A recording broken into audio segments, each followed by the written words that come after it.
જે હોઈ શકે છે કે ક્રેશ થવાના જે પોસિબિલિટીઝ આપણે કહીએ તો એમાં આપણે કહી શકીએ કે એન્જિન જે હોય જે એન્જિન ફેલિયર સમટાઈમ્સ થઈ જાય એના પોસિબિલિટી થઈ શકે છે. ફ્યુલ ના લીધે કે ફ્યુલ કન્ઝપ્શન ના લીધે બી પોસિબિલિટી હોઈ શકે છે ક્રેશ થવાનો.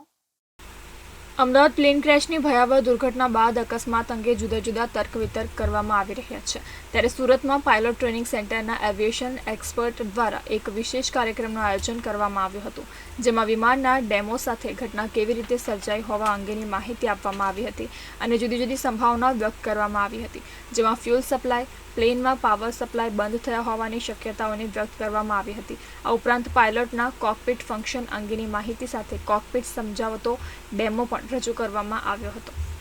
તો આપણે વાત કરીએ કે જે આપણે ઘટના બની છે અમદાવાદમાં એર ઇન્ડિયા AI-171 જે ક્રેશ થયું છે એની બાબતમાં આપણે વાત કરીએ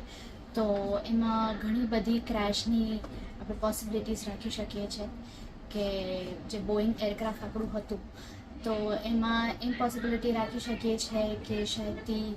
કે આપણે એન્જિન જે હોય કે એન્જિન ફેલિયર કે પછી ફ્યુલ સપ્લાય આપણે કહી શકીએ કે ફ્યુલ સપ્લાય બરાબર નહીં થયું હોય એરક્રાફ્ટમાં અને આટલું જૂનું એરક્રાફ્ટ હતું તો એની બી કંઈક પોસિબિલિટી માની શકીએ કે સમ ઓફ ધ પાર્ટ્સ જે ચેક કરવામાં ના આવ્યો એન્જિનિયર તરફથી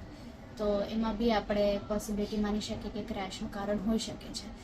અને તેમજ આપણે વાત કરીએ પ્રેશરની કે વ્હીલ્સની લેન્ડિંગ ગિયર્સની વાત કરીએ તો એનું બી જે આપણે કનેક્શન આપણે કહીએ કે લેન્ડિંગ ગિયર્સનું કનેક્શન તે બધું આપણે કોકપિટથી જ થાય છે જે કેપ્ટન્સ અને કો પાયલટ્સ કરે છે ઓપરેટ.